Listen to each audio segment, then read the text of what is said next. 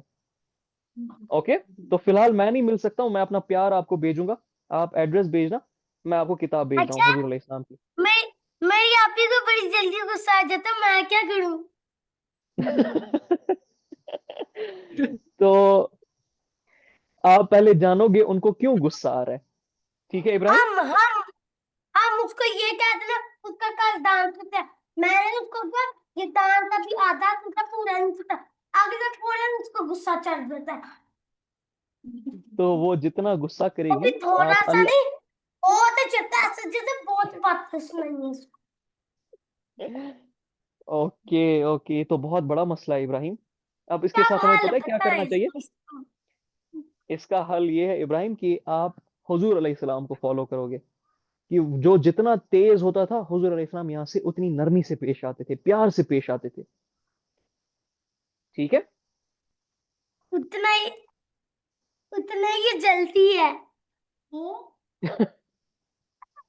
ایسا نہیں کہتے ابراہیم, کوئی بات نہیں ہے, بھیا یہ ٹھیک ہو جائے گا. غصہ کرتی ہے. ہاں ہاں چلے کوئی بات نہیں, میں آپ کی اپی سے بات کروں گا, ان کو میں سمجھاؤں گا, تو انشاءاللہ وہ پھر جو ہے نا وہ پاس کم غصہ بیٹھی کرے ہوئی گی. ہے یہ, وہ تو پیسی بیٹھی ہوئی ہے, وہی ہمیں ساری باتیں کروائی. چلو آپ ان کو کہو.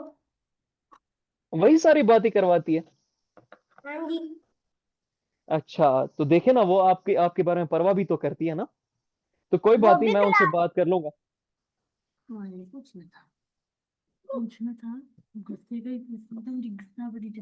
کیا ابراہیم ریپیٹ کرے, کیا, وہ وہ تو کلاس دیتی ہے پاس اب. ہی بیٹھی ہوئی ہے, آپ کی اچھا باتیں سن رہی ہے. پھر ٹھیک ہے, میں ان کو کہہ دیتا ہوں کہ آج کے بعد وہ ابراہیم پہ غصہ نہ کرے, ابراہیم کے ساتھ پیار اور سے پیش آیا اسماعیل کرے. پہ بھی. مما پہ بھی کرتی رہتی ہے, نہ کام کرتی ہے. پپا ایک کام بھی کر دیتا, آگے سے غصہ آتا ہے, بنا کے پیزا کرواتے ہیں. تو کوئی بات نہیں ہے نا ابراہیم, آپ نرمی سے پیش آؤ گے نا. یس ابراہیم آپ نرمی سے پیش آؤ گے نا, آپ تھوڑی نا, آپ بھی اگر غصہ کرو گے تو آپ میں اور ان میں کیا فرق رہ گئی, تو آپ بھی ویسے ہی پھر ہو جاؤ گے. پھر آپ کیسے ان کو ٹھیک کرو گے اگر آپ بھی غصہ کرنا سٹارٹ کر دو گے, آپ بھی ان پہ چڑھو گے. تو آپ کا کام ہے نا ابراہیم, ان کو پیار سے محبت سے سمجھانا, تاکہ یہ جو ان میں اگر کوئی مسئلہ ہے وہ ٹھیک ہو جائے. تو آپ اور پیار سے بات کرو گے, اور تحمل سے بات کرو گے, اور بھائی بہن آپس میں جھگڑا نہ کرے, غصہ نہ کرے, تو وہ رشتہ نہیں رہتا. سو یہ بھائی بہن کے درمیان ہمیشہ رہتا ہے. بہرحال حماس ان کا یہ لے لیجیے گا, ایڈریس لے لیجیے گا, ان کو ایک کتاب بھیجیں گے بچوں کے لیے انشاءاللہ. جی ٹھیک ہے, ان کا نمبر میں چیٹ میں شیئر کر دیتا ہوں, نمبر وہ پہ کانٹیکٹ کر لیجیے. کوئی بات نہیں. جی next question, last question please. سر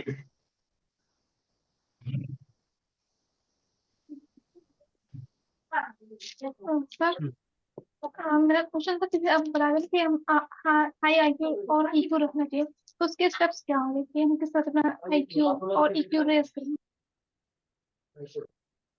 صحیح نالج اختیار کرنی ہے آپ کو, وہ کیسے ہوگی, وہ قرآن سے, سیرت النبی صلی اللہ علیہ وآلہ وسلم کی ڈیپ انڈرسٹینڈنگ سے, صحیح اساتذہ کے ساتھ رہ کے, اور جو آپ کی سوسائٹل معاملات ہے جس وقت پہ آپ رہتے ہو اس کی ڈیپ انڈرسٹینڈنگ لے کے, تو ایسے آپ اپنے آئی کیو اور اپنا ای کیو جو ہے نا وہ ریز کر سکتے ہو.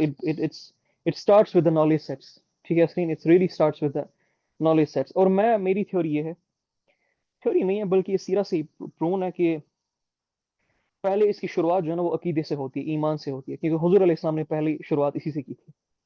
اب کیوں کی تھی, کیونکہ پہلے آپ کی سیروٹونرجک الائنمنٹ صحیح جگہ پہ, اور آپ کے سیروٹونرجک ویلیوز ہائی ہونا بہت زیادہ امپورٹنٹ ہے. بعد میں کسی سبجیکٹ کو ترجیح دیتا ہوں. سبجیکٹس بہت امپورٹنٹ ہے، میں یہ نہیں کہہ رہا ہوں، بے انتہا امپورٹنٹ ہے، لیکن وہ سیکنڈ سٹیپ پہ آتے ہیں. پہلے آپ کی جو سیروٹونرجک ویلیوز ہے وہ ہائی ہونا، اور وہ اللہ عز و جل کے ساتھ جڑنا بہت امپورٹنٹ ہے.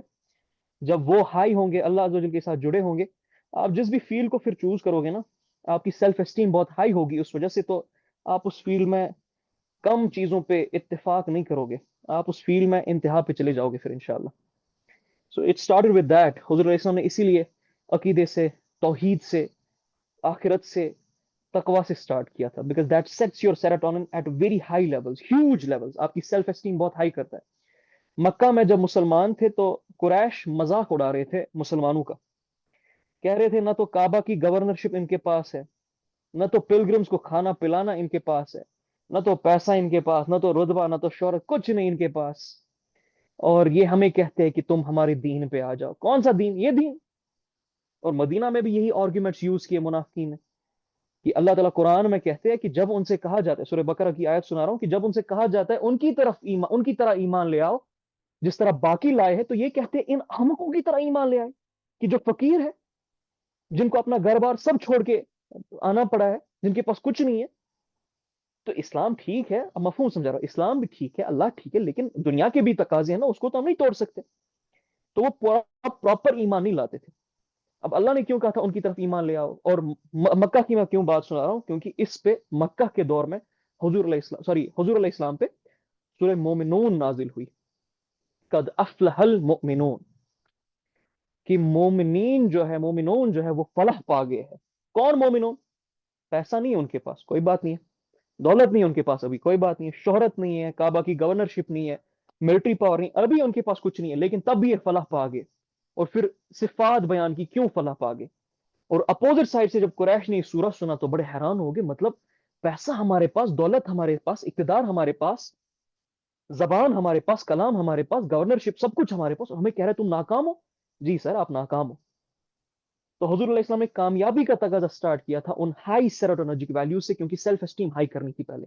جس کی سیلف اسٹیم ہائی ہوگی وہ جس فیلڈ میں پھر جائے گا نا ہر دم مچا دے گا، اور جس کی سیلف اسٹیم لو ہے، کتنی بھی نالج اور علم اس کے پاس ہو تو کوئی فائدہ نہیں دے گا وہ اس لیول کا. جی نیکسٹ کوشچن. السلام علیکم واد بھائی، کیسے ہیں آپ؟ وعلیکم السلام ورحمۃ اللہ. الحمد للہ سر، آپ بتائیں. جی الحمدللہ. سر عابد بھائی، میں نے آپ سے پوچھنا ہے کہ کریٹیکل تھنکنگ کے لیے ایسی کون سی کتاب ہے جس نے آپ کو کافی ہیلپ کی تھی؟ کریٹیکل تھنکنگ کے کورسز آتے ہیں. کریٹیکل تھنکنگ میں سچ کہوں تو مجھے زیادہ سیرت صلی اللہ علیہ وآلہ وسلم نے ہیلپ کی ہے. جی جی سیرت اسی النبی صلی اللہ علیہ وآلہ وسلم کو ملٹیپل اینگل سے پڑھنا، جی دیٹ ول جی ہیلپ یو لاٹ. لیکن بہت ضروری ہے اس سے پہلے کہ آپ ملٹیپل اینگل سے پڑھیں، آپ کے پاس علم بھی ہونا چاہیے نا، کہ تاکہ آپ کو سمجھ آئے کہ کریٹیکل تھنکنگ کے معیار کیا ہے. جی جی میں اس پہ کروں تو کام. وہ بھی ایک بڑا مسئلہ ہے. تو سیرہ کی کچھ کتابیں میں نے آلریڈی ریکمنڈ کی ہے جو critical thinking point of view سے. جی آپ نے لاسٹ لیکن اس سے ٹائم پہلے مجھے ایک دو ریکمینڈ کی تھی، سیرہ انسائکلوپیڈیا تھا اور البدایہ و النہایہ تھا، پھر احیاء یا العلوم. عمر خیام کی ہے نا اسٹریٹجیز آف دا پروفٹ، یا ودا کنفر کی ہے، جیسے میں نے ابھی کہا ودا کنفر کی ہے یہی دا فرسٹ اسپرنگ. تو صحیح. یا the with the heart and mind ہے، وہ بھی بہت بہترین ہے. لیکن ٹھیک اس ہے. سے پہلے کچھ اور کتابیں آپ پڑھ سکتے ہو، یا کریٹیکل تھنکنگ کا کورس کر سکتے ہو. کتابیں جیسے ڈینیل کہانی مین کی ہے تھنکنگ فاسٹ اینڈ سلو، بہت خوبصورت ہے. جی جی. The art of thinking clearly ہے، رالف ڈابلی کی، بہت اچھی ہے. ان کے اسی طرح یہ ہے رالف ڈابلی. ٹھیک ہے. ہاں اسی طرح باربرا کی کتاب ہے وہ باڈی لینگویج اس کا نام ہے. صحیح. تو body language and something اس کتاب کا نام ہے، بڑی اچھی والیوم ہے، 700 800 پیج کی، تو وہ بھی خوبصورت ہے. لیکن اگر کوئی کورس ہی کر دے آپ کریٹیکل تھنک پہ تو زیادہ بہتر رہے گا، مل جائیں گے آپ کو ہر جگہ سے. جی جی بالکل ہے. جزاک اللہ سر. جی بارک اللہ فی. آرٹ آف وار بھی ہے سنزو کی، اور بک آف لی شینگ بھی اچھی ہے by the way. Art of war شن چن کی. سنزو سنجو. SUNTZU. ٹھیک ہے. جزاک اللہ سر. جزاک اللہ خیر. بارک اللہ فی. لیکن آپ کو جو اصل کریٹیکل تھنک ملے گی وہ صرف سیرت سے ملے گی، یہ یاد رکھیے گا. یہ آپ کے لیے ایک